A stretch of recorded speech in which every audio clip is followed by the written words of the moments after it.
pada saat itu tuh orang tua bangkrut. Orang tua bangkrut, rumah kejual karena riba pada saat itu. Makanya sampai sekarang saya anti riba totalitas. Gara-gara itu lihat langsung ya. Karena pada saat SMP itu saya mempelajari agama, Allah itu berjanji, Allah sendiri yang janji riba itu pasti dihanguskan. Saya ngelihat buktinya dari bapak saya. Langsung ya, nggak ada. Dari benar-benar punya mobil rental mobil dia usahanya.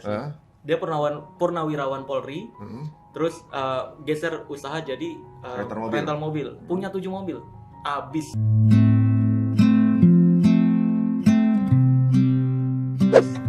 Gara-gara riba itu. Ya? Rumah-rumahnya abis. Bismillahirrahmanirrahim. Iya, sebenarnya nggak emes banget sih. Itu modal yang saya miliki minim banget. Dulu kan memang dari keluarga yang nggak kaya. Jadi untuk beli-beli kayak gitu tuh minim banget. Jadi yang sebisa saya aja gitu.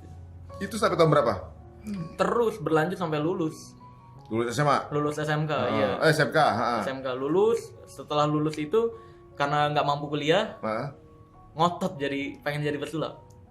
Oh, jadi emang udah kuatnya tuh iya, jadi ngotot pengen ya? jadi pesulap. Orang gila nggak punya pengalaman apa-apa, pengalaman cuma di TV-TV, bikin proposal tulisan semua. Nggak menarik lah pokoknya dulu. Nyebarin ke mall-mall. Iya, ke mall-mall, ke perusahaan-perusahaan. Dari semua yang saya sebarin, cuma satu doang. Yang ngambil? Yang ngambil, mall doang. Itu pun 500.000.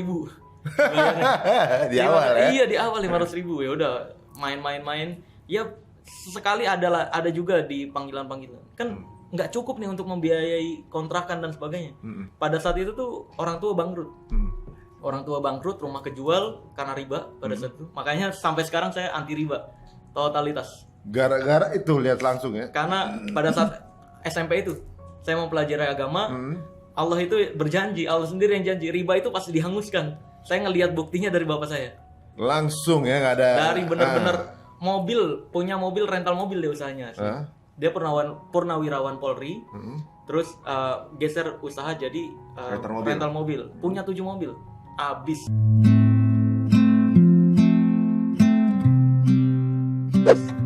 Gara-gara riba itu. Ya? Rumah-rumahnya abis. Totalitas. Akhirnya nggak punya penghasilan sama sekali. Waktu itu saya dari sulap kan sesekali kayak gitu ya. Ini nggak bisa nih menghidupi keluarga nih. Saya setiap malam tuh lari ke atas genteng, ke tempat jemuran. Itu tiap malam saya doa sama Allah, ya Allah, tolong dong kasih kerjaan saya yang bisa ngehidupin. Bukan, yang bisa menghidupkan, tapi jadwal ketika saya dapat jadwal sulap bisa diambil juga. Saya nangis-nangisan bener-bener. Karena di atap rumah? Iya, di atap rumah. Karena itu sebelum kita ninggalin rumah itu udah dijual, tapi belum ditinggalin, dikasih waktu sebulan. Kalau sampai itu saya nggak berhasil untuk menghidupkan orang tua, tinggal di jalanan, pilihannya itu doang. Dulu.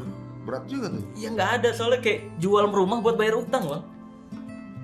Makanya saya totalitas nangis-nangisan. Iya. Jual rumah 350 juta dulu. Utangnya segitu? Utangnya 200 juta, kan sisa 150 juta nih. Tadinya mikirnya mau beli rumah kecil-kecilan. Nah, sisa 150, pas kejual 3,5 langsung bayar utang 200. 150 juta itu nggak tahu kenapa habis aja pas mau bayar rumah berikutnya. Ya Allah. Jadi buat beli makan dan sebagainya gitu. Jadi beneran guys, riba tuh bener-bener mungkin di awal kelihatan happy. Endingnya pasti habis. Iya, nggak ketahuan kemana larinya ya. Makanya saya prinsipnya sekarang kayak beli mobil, kalau bisa beli cash yang murah-murah mendingan beli cash lah. Lah kenapa emang? Sama-sama aja nyetir-nyetir gitu juga. Sekarang ada pengusaha-pengusaha yang mau nalangin solar, jadi kayak KB syariah jatuhnya ya. Saya bayarin segini, tapi kamu cicil saya gitu. Iya, ada begitu. Iya betul. Tapi saya tetap prinsip Mr. Cashman. Ya, kalau belum mampu nggak usah. Iya, dulu Bang gini, pertama kali saya mulai YouTube nih. Ini singkat cerita ya, itu kalau sedih-sedihan kalau saya cerita bisa nangis lagi saya. Bener-bener. Oh, boleh juga kalau gitu. Oh, jangan. Belum pernah lihat ini musuhnya pesulap merah bakal ketawa, nangis kan lu gitu. Jangan, serius. Saya bisa, habis-habisan itu. Karena inget bener-bener duit nggak punya sama sekali. Pertama kali tuh saya doa kayak gitu, dijawabnya pakai jualan sosis. Saya jualan sosis tuh. Jualan sosis? Iya. Dapat seorang magician yang udah manggung di TV-TV, penampilannya kayak pakai jas-jasan dulu. Apa namanya? Dulu belum merah. belum merah ya, tapi maksudnya kan udah hitam, iya, Pak, iya. tapi kan udah ya kalau pijesnya dignity gitu kan Iya, ibarat. iya. Terus pas jualan di rumah, sosis. jualan sosis goreng yang seribuan. Gitu. Seribuan? Iya, kebetulan kan dekat masjid. Gitu. Iya, jualan dapat 300.000 per bulan. Satu sosis 1.000, untungnya berapa? Dulu dulu lupa ya. Belanja tuh kayak misalkan 13.000 dapat 20 berapa gitu satu pak. Oh, Jadi untung dijualin 7.000 iya, gitu. dijualin 1.000-1.000-an kayak gitu. Ya udah untung 300.000. Seenggaknya tuh waktu itu memang doa saya salah. Doanya saya, ya Allah berikan penghasilan sedikit aja buat jajan. Karena setiap saya ngumpul Udah kira doa sampai nangis Iya. ditanya sedikit gitu iya, ya. iya salahnya itu. Hah. Pas saya ngumpul saya nggak bisa beli jajan sama sekali soalnya pada saat itu. Ngumpul sama teman-teman totalitas nggak punya duit. Nah pada saat itu dikasih 300.000 per bulan. Ya buat jajan gitu. Iya buat jajan, tapi ternyata nggak cukup juga. Saya doa lagi sama Allah, ya Allah, ini nggak cukup ya Allah buat kontrakan berikutnya. Karena kalau nggak bisa bayar kontrakan, kan harus pindah tuh.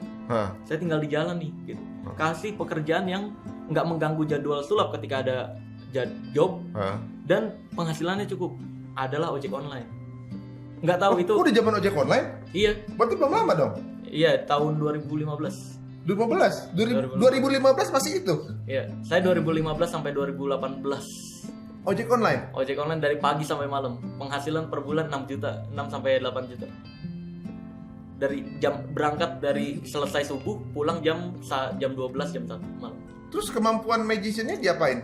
Ketika ada job, Nggak ojek? saya iya. Nggak tiba-tiba lagi macet, ya lagi boncengan sama sewa. Pak, tau nggak Pak? Bapak bisa saya hilangin. Enggak. Nah ya, singkat cerita gitulah sebenarnya. Situ 3 tahun? Setiap hari Kamis saya libur ojek online, syuting YouTube. Itu Gitu. awal YouTube? Iya awal itu, syuting YouTube, terus Jumat upload gitu terus. Dulu. Tapi dulu belum konsep gini? Belum. Awal-awal belum, terus lama-lama mulai kepikiran nih harus punya karakter. Ya akhirnya berkonsep lah kayak gini. Nah itu seperti ide yang diberikan Iya. setelah dengan kesabaran dari 3 tahun itu. Iya setelah Allah tuh makanya sering kali ketika menjawab doa nggak langsung yang kita minta, tapi bertahap tuh. Iya. Lu bisa bersyukur kan nih kalau gue kasih ini Iya. gitu. Masalahnya kebanyakan orang masyarakat ya, manusia ketika doa terus mau dikasih bantuan-bantuan, ini malah gini, malu ya kan? Malas nanti capek. Awalnya soalnya ada pikiran gitu bang, ketika ditawarin jadi ojek online, masa iya ojek penghasilan 6 sampai 8 juta gitu. Akhirnya kerjain aja. Ternyata dari satu kita syukuri, ketika ojek online itu saya penghasilan 6 sampai 8. Itu pun nggak sering tiap bulan segitu. Waktu itu saya ingat banget pertama kali kondisi membaik YouTube punya penghasilan itu karena kurban bang. Makanya ketika ada orang ngeluh ke saya nih, Sel ini susah banget gitu, gue pasti nyaranin kurban. Gue nyaranin kurban. Coba lu kurban. Maksudnya? Kurban Idul Adha. Iya, coba lu kurban nih. Tahun berikut ya pasti uang lu tuh nggak segitu lagi. Pasti lebih banyak. Saya selalu nyaranin itu.